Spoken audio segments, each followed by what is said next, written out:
So, Tessa, I think we're recording, and I can't be happier to have you in my YDA chats. I am so excited that you're actually part of this. So, first of all, hello, Tessa. Hello, nice to meet you. Nice to meet you too. Super nice to be here. So, socially distanced, but regardless, Still in our virtual studio. exactly, in our virtual studio, exactly. Yeah. Tessa, I just want people to know about the YDA winners of the past, okay? And this idea came from the fact that I really like that anybody that is part of the YDA is part of the YDA because they arrive from a voyage, from a journey. Yeah. So let me ask you a question about your background, okay? The background is you are a director, obviously, and you have been very successful in the past few years. My question is, what is your background as a family? Do you come from a creative family? Well, in jobs, not. Yes. My father is a doctor. My mother is a language teacher. Yes. And my sister is a psychologist. Yes. But my grandmother does paint, and yeah, there are some aunts and uncles that do some creative stuff. If you're a doctor, it doesn't mean that you're not creative. No, that's the thing. Yeah, and also my father, he's very creative with building things. When I was young, I had a bed that he built, and my rabbit was living in this thing that he built. So yeah, that's creative. Create stuff. Yeah. and then one day you decide. I mean, how did the intuition or the love for the craft of filmmaking come? Did you go to school for it, or did it just happen? I did go to art school. I studied in Utrecht at the University of the Arts. That was more a bit of like video. I started with video design. Yeah. More the interactive part and video installations and stuff like that. Yep. And then I switched to filmmaking in the second year. Yes. But I think it started because I always have these things that I get a bit, I get really into certain kind of topics, and then I just want to, there's explore them, right? Explore it, yeah. I think that's my main thing with filmmaking. Yeah, because like I wanted to become a film director, and I ended up being whatever I am right now. But yeah, I remember. Film school, or I went to film school. Yeah. I went to film school, and I went to see a film. I remember I was 15 years old or 14 years old. I went to see a film, and I remember that film that actually changed my perception of what I wanted to do in life. Which film was it? It was called The Belly of an Architect. Sorry? Belly of an Architect. That sounds great. It's a movie by a British director called Peter Greenaway. Yeah. Who is, people either love him or hate him. He's kind of like one of those maestros, right? You either love Peter Greenaway or you hate him. You can't really say. What else did he make? I know his name, but I don't know. He did a movie called The Cook, the Thief, His Wife, and Her Lover. He did another Prospero's books, The Draftman's Contract. Very, very, very, intellectually stimulating, heavy film. So I remember actually going to that movie, and I remember thinking, this is what I want to do in life, right? And fell in love with him as a director, and I went to see him talk, and I would read all his books and see all his movies. But then I realized that I was not going to be the director that I wanted to be. Why was that? When I started working in the business. Yeah. Because I realized that the directors that I loved, that did things that moved me, that made me laugh or cry or created images that I could never have invented or created, was not the director that I could have been, and I didn't want to be a medium director. I knew I could be a medium director, not bad, not mediocre, not very good, but medium. I didn't want to be a medium director. No, I get that. I wasn't going for medium. So that said, filmmaking for you is actually your love, right? It's your passion.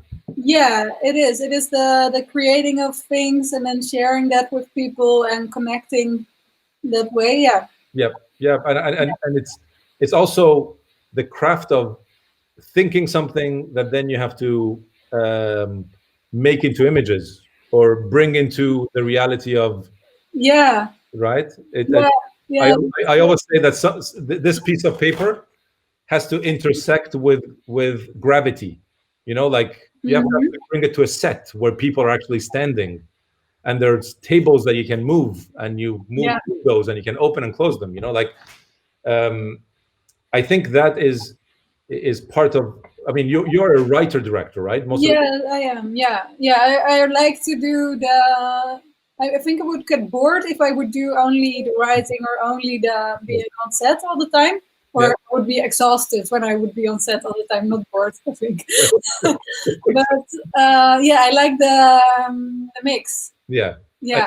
And do you like the process of what happens when you actually think something and it doesn't happen when you actually direct it, or it has to happen differently when you direct it? Um, at first, I might not like it sometimes. I For example, I once I worked on a film. It was The Day My House Fell, and it was about a house that's slowly falling down. Yep. And in my mind, it would really go like this, you know, Yep. pretty. Yeah. Yeah. Like yeah. Yeah.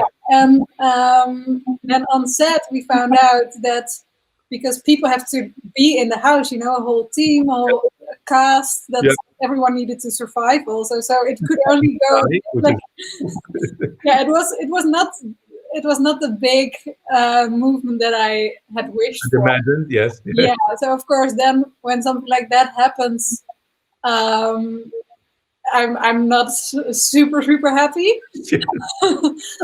But yeah, it worked out really well in the end, and everyone survived, which is very important. So, but it's interesting, right? It's the process is very interesting to me because because we think about it a lot, and when we actually work in the advertising side, you know, we even more so we talk about it and we have meetings. Yeah. Until you come to the set, everything is blah blah blah blah, right? And then at a certain point, there's a actress, little girl, and then there's a car, and then there's a special effects guy, and like it becomes real right there in that. Yeah. And I think the reality of a set and the magic of the set, two reasons, is actually something that I personally still love, and I think most directors that I know love it because that's the magic, right? Yeah, it is. Yeah.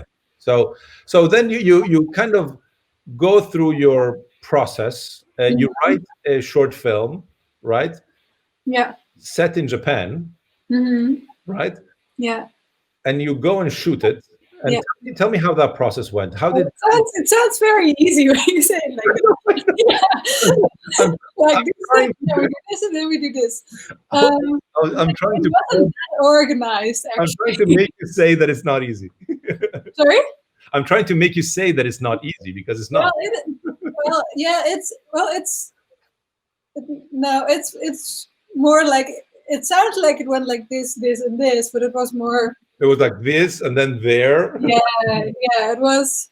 Yeah. Well, I made the film together with Halal, and we had a budget that was a wild card from the Dutch Film Fund, so we could basically do anything. Wow. That we wanted, which also made it really complex because there were so many topics that I was interested in, and then this and then that and then that, and then at one point I was working on an idea about a volcano. Yes. So I was researching Japan and other countries, and there is so much information in the world about volcanoes. So, and also because this idea was. It would be a story about a young woman and a volcano that had a bit of a link. No, that's good. I like that. We were both on the verge of having a big eruption. That's nice. I like that. Yes. Yeah. So, but then if you do that in a specific culture, it also says a lot about yeah, you have to know a lot about how that culture works and how people deal with emotions, and if they like to all put it out there or keep it more to themselves. So yeah, there was so much research to do, and then I got stuck a bit in that. Yes. And then at one point I somehow there was this artist in residency program in Japan. And I thought I could go there and then research the volcanoes in the regions and meet people and see if that's how you the story could work there. But then I found out that there is this really weird fish in that specific region, yes, which is the Mutsugoro, yes, that you might have seen. Yep. Yep. And then everything changed, and I had this new idea, and it wasn't that we had that idea and then blah blah blah there was a film, but it was easier from that point on. Yeah, because it kind of, you started from the volcano idea and then it kind of evolved into what it was at the end, right? Yeah. But yeah, it is. And yeah. How is that process for you? I mean, that process of evolution of an idea, it's really, really interesting to me. Is it interesting or is it frustrating for you? Frustrating, mostly. Well, at the points that I'm, no, that's not. It's interesting when I'm on a good, like when I'm researching volcanoes and I get all this new information and I'm super excited about it, then it's nice. Yes. And also when the Mutsugoro, but sometimes it's a bit confusing because there is too much information or it doesn't really get to a next step of a story, because it's not the point to make an essay or something about volcanoes. So sometimes it's like when you have two pieces of string and you don't have enough to actually put a knot on it, and you're like, yeah. And also, well, I was really lucky with Halal because they were really patient with me. Yes. It was our first collaboration, and it really took a while to get to that point. But funny. And then you kind of get to the point where you actually have a knot, right? And how was it to shoot? I mean, you actually shot it all there, right? Yeah. With Japanese actors, you cast it there. Everything is like shot in location, right? And it is. Had you ever had an experience like that, like shooting with actors that are not, let's say, European? For my graduation film, I worked with a Mongolian actor. Interesting. Yeah, and very interesting. But is that a thing that you actually are interested in? It's like cultural diversity, like difference in culture. Is that something? Yeah, I'm very much interested in that. I think I can learn so much from different. And also I think it's that the fact that there are so many cultures makes it also I don't know how to say this. I'm just very interested in it. Yeah. It makes it interesting for you because I would guess, just because of the few things that I know of you and the things that you've said, is like, it feels like you're curious enough to learn from it and not judge it. So you have to learn it to actually be able to judge it, which is actually interesting for me in the way you've dealt with it. It feels like your short film, also in Japan with Japanese actors, feels Japanese.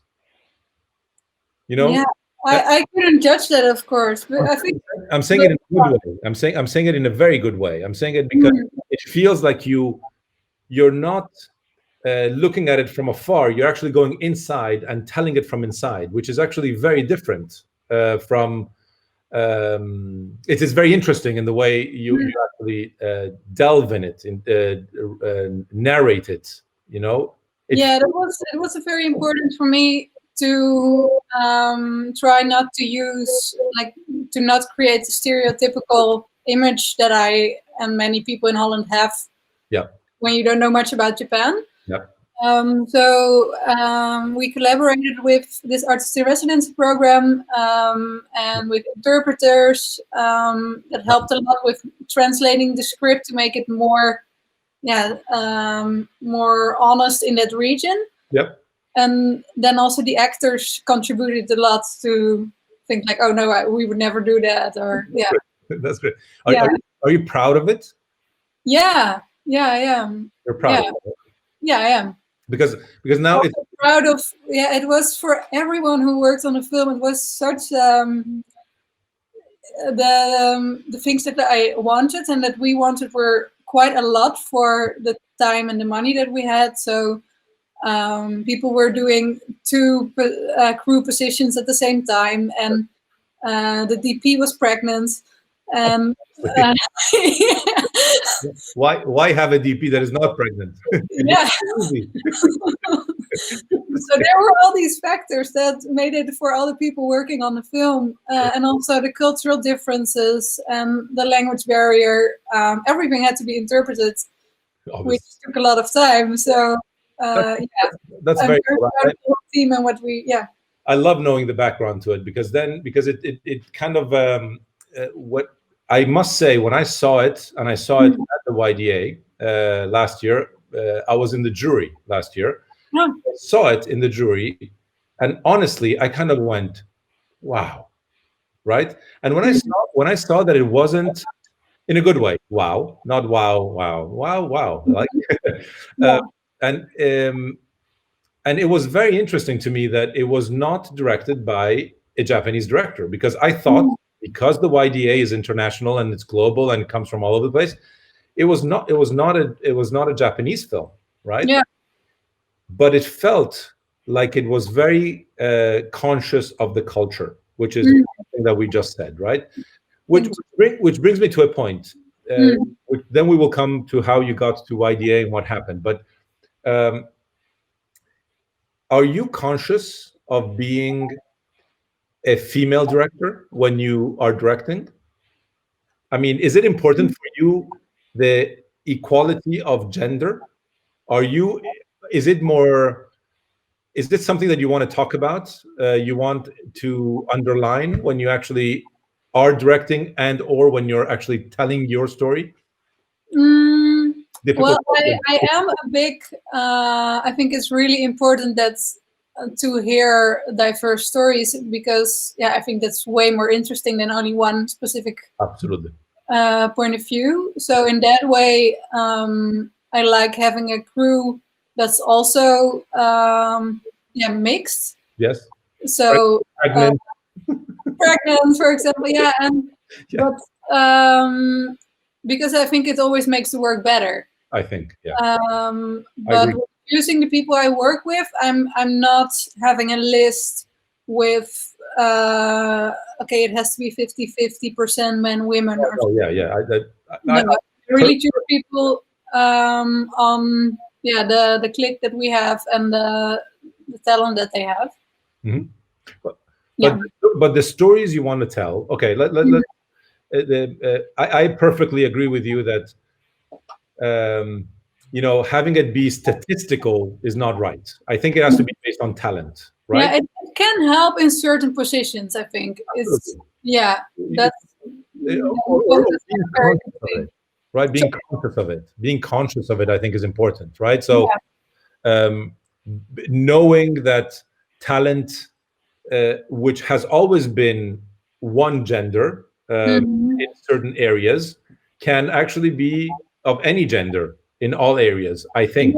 And not only gender, of course. No, but gender is because the question was about gender. So like I think talent is beyond the gender diversity or racial diversity or religious,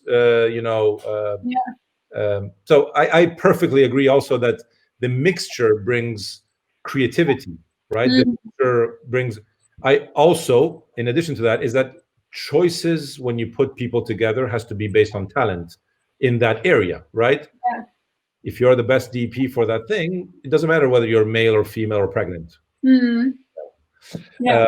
So that is very true to me. I think, and the world is changing, sometimes for the better, sometimes for the worse. But it's interesting to me that there are more women directors that are actually doing really good work that we are seeing, because they were doing good work before too. It's not that they're doing good work now. It's just like doing good work that you see, which is the big difference. Yeah. And I think getting to a point where you actually are seen and your talent is seen is actually pretty incredible. So that is all I'm doing it's all a big striking your ego, because I actually think that the things that the film that you did is actually really good, very good, amazing good. So it's a compliment. Okay. Thank you. So at a certain point, you do this film, you finally finish it. I have no idea how you edited it, but you kind of did. And then at a certain point, you decide to send it to festivals, right? Yeah. And did you, you enter the YDA and you win? Well, yeah, that's what Gijs did. I had no idea that we entered the YDA. Yes. Gijs and Ine from Halal, I think, entered it, and then I was in the edit of a different short film, Heat. Yep. When I got this phone call, yeah, you have to be in Cannes like tomorrow, something like that, and I had no idea. I didn't even know that we were inside the yeah, that's fantastic. And it was great because before the YDA we had already sent the film to quite a lot of festivals, but in the beginning it didn't really go well. Yep. We got a lot of what's it called? Like not connected. Rejections. Yeah, rejections. But then suddenly I was there in Cannes, and yeah. And you walk up on stage, right? Mm. We were talking right before we connected about the fact that what does it feel to walk up on stage at YDA? I mean, was it the first award that the film won, or yeah, it had a special mention before. Yes. But yeah, this was walking on stage, right? Sorry? First time you were walking on stage. Yeah, it was. Yeah. And well, I had this idea that there must be something that I was invited for, but I didn't know it would be the gold medal. That's great. And at some point I realized, oh, only the gold medal people get to get on stage. So I was thinking, well, maybe then that's it. But then suddenly also the other, like the big prize, the Grand Jury Prize. Yeah. It was such a big shock. Yeah, it's huge. So I was mostly shocked actually being on stage. Huge. And I think I think that I'm just gonna open the parentheses that we actually talked about before we connected, which is I think, for example, this year we decided to do the YDA even if we are in the situation that we're in, right? Yeah. And we decided to do it because I think it would be a pity for young directors that are coming out to not take advantage, or to have a hole in the year, right? To not take advantage of a year, right? Yeah. Because it is a crafting festival. It is a talent-based award that gives the award to really great young directors that are coming up, and there's no reason why we shouldn't have had it.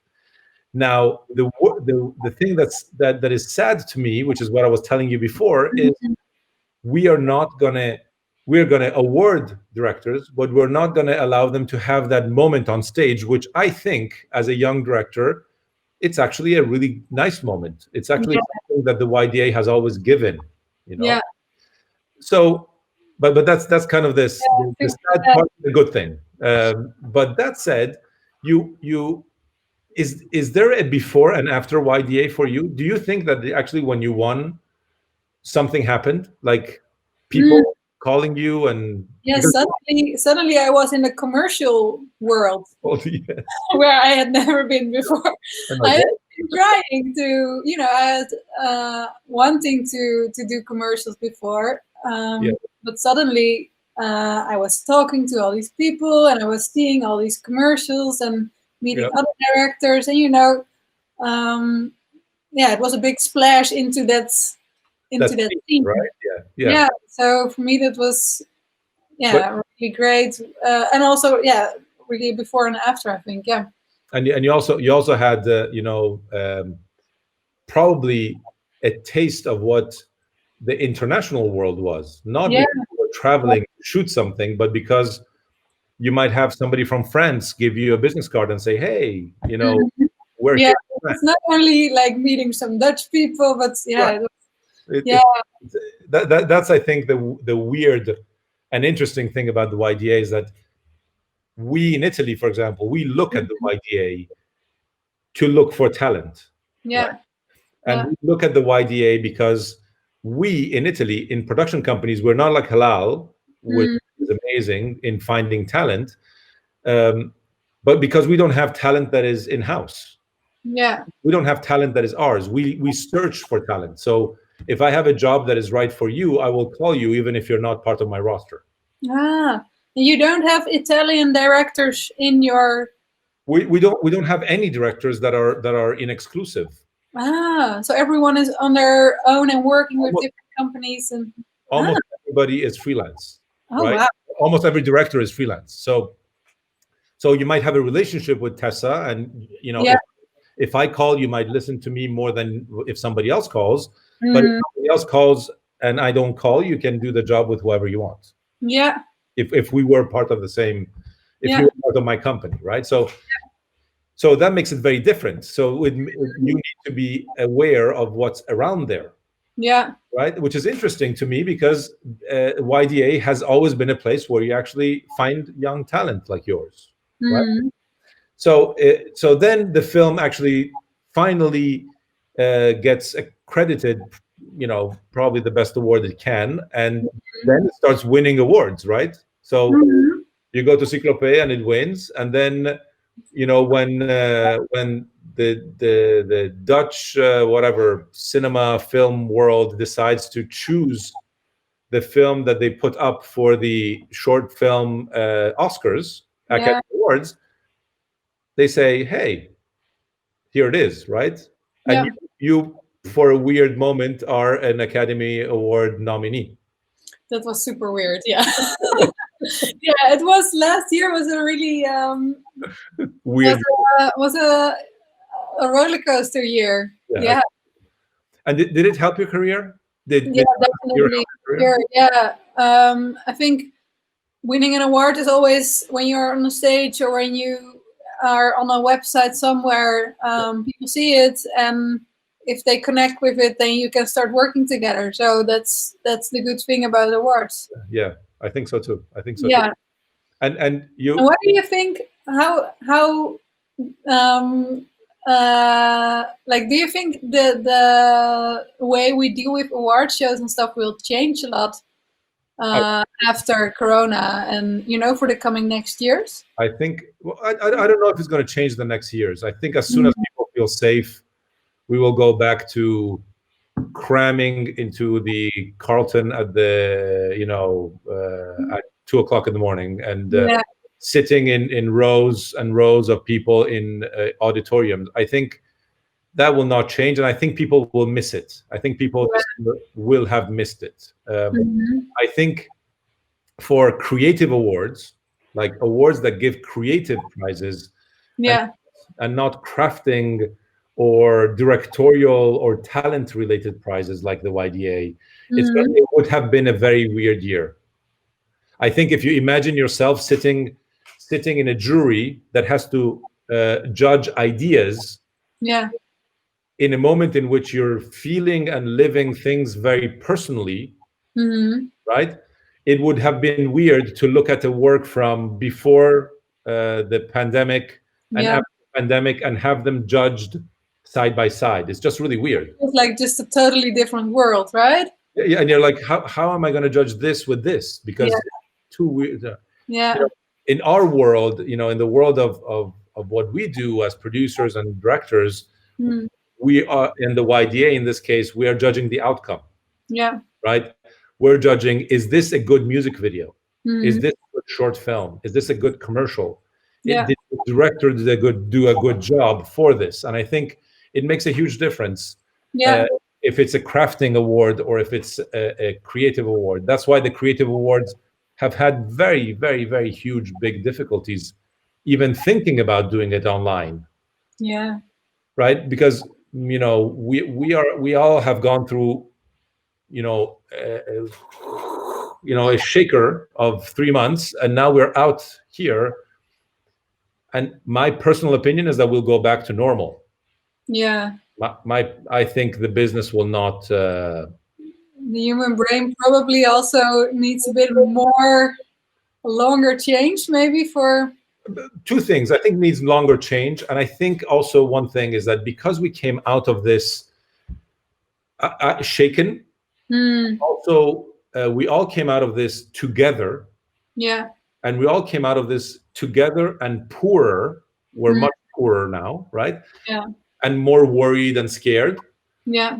I think we will try and keep it in the back of our minds what happened as quickly as possible so that we can move quicker forward and not look back. Yeah. Sounds, yeah. But then I think because right now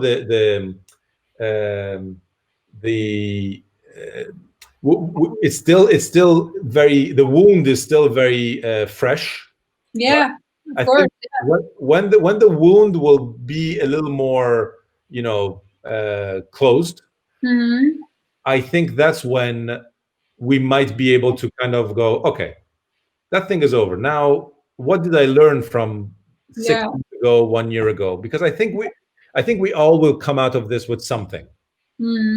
Whether we're going to vomit it right now or later, we don't know yet. So my personal opinion is that I hope that it will have changed us just a little bit, this much, each one of us.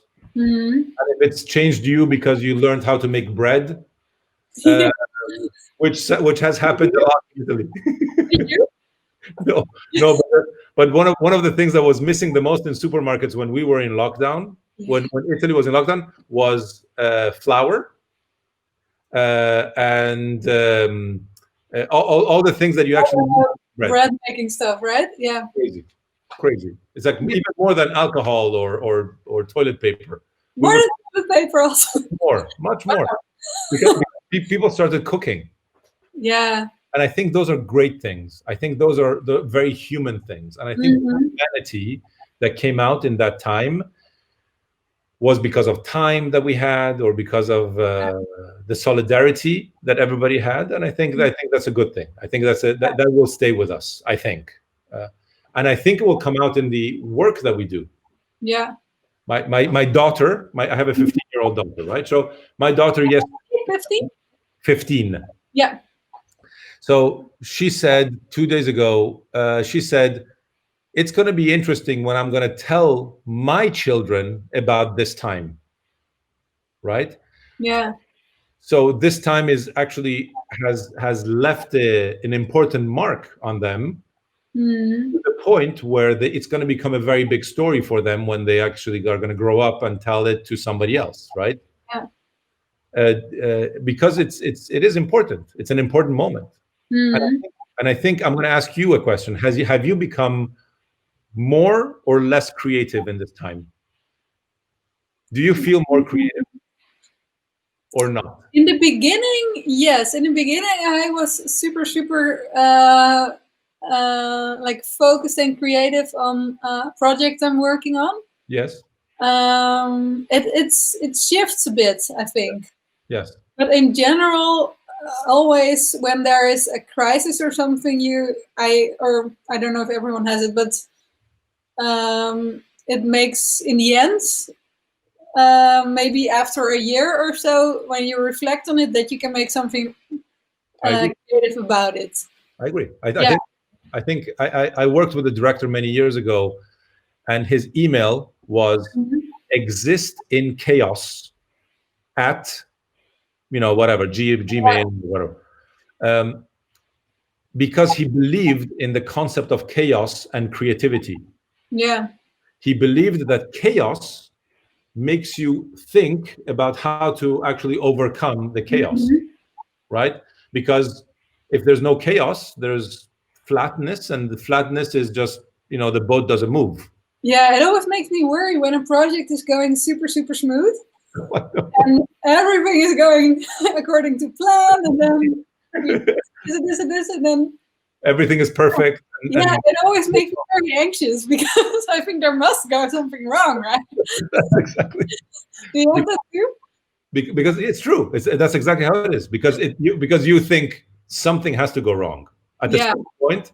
Yeah. Like, this can't be so perfect. Mm-hmm. And also you haven't. Sometimes you need to get stuck, right? To make it better. Otherwise, it always stays at that certain point. Exist in chaos. Yeah. Like, it's like, I think that is an interesting point. What, as a producer working with a director that has an email that says exists in chaos, is very scary. Yeah. Yeah, you know what you sign up for then. Like, oh my god. And he's a feature film director that is a good friend of mine. And so when I started working with him at the very beginning, before I started working with him, I got one of his movies. I saw the DVD, I put the DVD in, and you know when the DVD has all the backstage on the behind the scenes, yeah, all the extra information, and in the extra information there was an interview with his producer, and she was saying, well, he's one of those directors that every once in a while likes to create chaos so that we can actually stay on our toes and we can actually do creative work. And I thought, oh my god, it's going to be the worst. It's going to be the worst shoot ever. But it's interesting because at the end, it's, we as producers have to follow your core being, right? We have to help you have your creativity come out. If we have chosen to work with you or to nurture you or to have you grow, we have to understand that part. So, I think as a director is also, well, if you're an artist and you're working on your own in your studio, you can have your chaos and just do it all. Right. And in fiction, it's also a bit more allowed, I think. But you're conscious. You're conscious that you have to work with other people. You have to communicate, and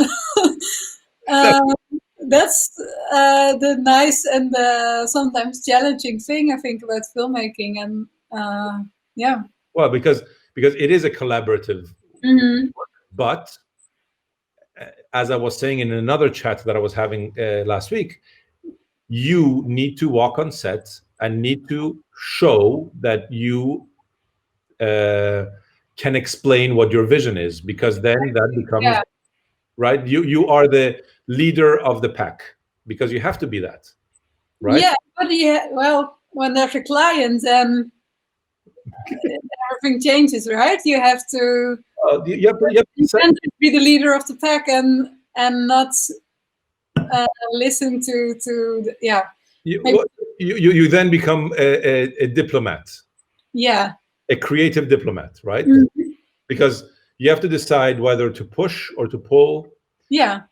Whether you like or not like what's happening, and whether you let go to then pull. Yeah. I'm using all these examples that have ropes in it today. I don't know why. You do. Did you do anything with ropes during Corona times? It doesn't feel like like knitting or sail. I'm not even a sailor, like. Maybe you should try it sometime.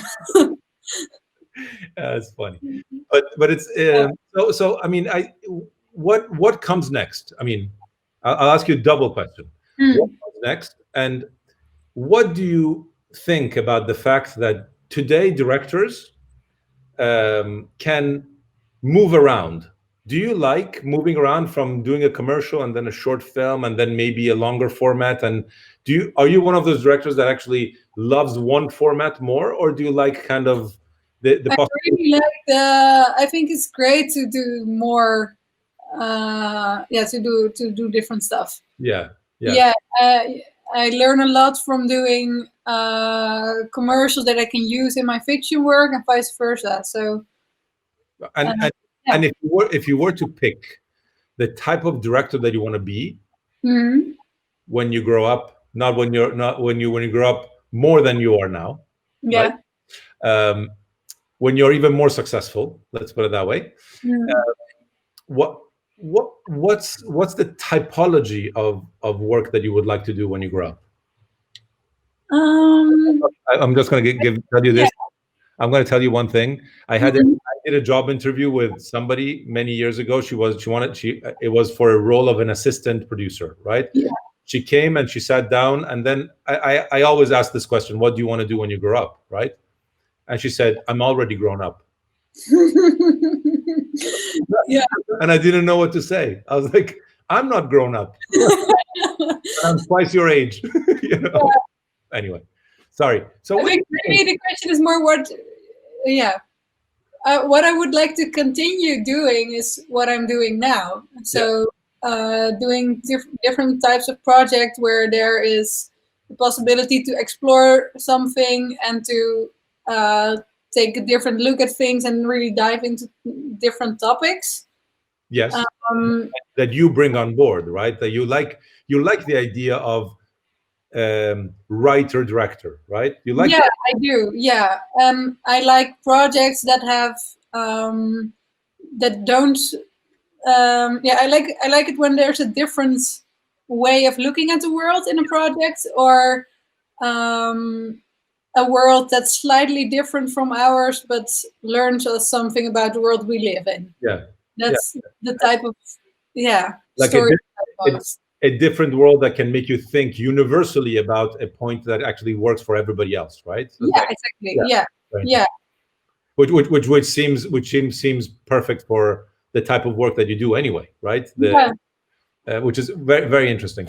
And it's not like it doesn't have to be like always this colorful, bright style that I'm doing in The Walking Fish, for example. It's more the core of the project. If that's what I like most, and then the style. I wouldn't like to do what I'm doing now for the rest couple of decennia. I'm so glad you said that. Yeah, because I think it is one of the problems that we have in this business, is that we niche directors. It is. Yeah, we put them in a little corner, and that's the corner that you do. And I think directors nowadays have a chance to move around, to try things, to live experiences that can actually come from different places. Even brands now do things that are, so completely different one from the other, that it's interesting, because you might do a short film for a brand, and it doesn't have to be a 30-second commercial. Exactly. Yeah. So that I think is the very interesting moment that we're in, and I think the post-COVID life that we're going to live might actually make it more interesting. I really do think. I really think. I think so too. Yeah. I think it will make it even more interesting for directors that maybe will be given chances that they haven't had until now, right? Because it's going to be one of those moments where your production company Halal might actually say, "Hey, you know what? Do a long format. We like that, and let's try and talk to that person." People are actually more prone to talking today, I think. Yeah. Also what they did with the lockdown productions. I don't know if you saw the Skoda ads that they did. Stuff like that. I like that. Cool. I mean, I love the fact that we are resilient. What is resilient? Resilient means that we don't get suffocated by things that are negative, right? Yeah, we always try to survive, right? You try to squish it, and then we come out, right? And it's the human nature, right, to not let yourself die. Yeah. So exactly. I think resilience, the strength of coming out, is something that I think is very, very true. No, it's like it's interesting to me that especially when you produce, right? We were thinking that we were going to be standing still for 2 months, but we produced things, right? We used existing footage. We had people shoot at home. We had people be more creative at home. We trusted the directors to direct on their own, right? What's scary? Right. It's a lot of things that we're actually. I'm tomorrow. I'm shooting. I'm going to Turin, Torino, which is here, but I'm actually shooting in Madrid. So I'm going to a hotel room. Yeah. To a hotel conference room, right, with a big screen. And I'm having the agency and the client come in the same room, and for 3 days we're actually going to remotely judge a shoot in Madrid. Yeah, Crazy. it could be so good for the climate if things like that would happen more often. Yeah, but it's scary for us. Yeah, of course. But it's probably scary for the director who's alone over there in but it's interesting. Yeah, when you get used to it after a while, then maybe we'll get used to actually having an option. Yeah, right? exactly. When you try something that you haven't tried, it Yeah. becomes a precedent. So you actually have an option and say, hey, you know what? We did that when we were in lockdown. Yeah. We did that when we couldn't go to Spain, right? And that becomes something that is interesting to me, like trying new things. And I think this way of communicating has become, in 2 months, the way we will probably communicate at 70% of our times, you know? Yeah. But it's interesting. But that said, I am really glad we talked. Me too. I am so glad that you accepted to do this. And talk to you too. And first of all, congratulations, because I really love your work, and I can't tell you how excited I was to have you actually be part of this. Second thing, really congratulations for the future. Thank you so much. Okay. And hope to see you soon, sometime in real life. Absolutely. Yes. We will see each other, not socially distanced, by videos. Exactly. Thank you very much, Thessa. So much. Have a great day. You too. Bye. Ciao.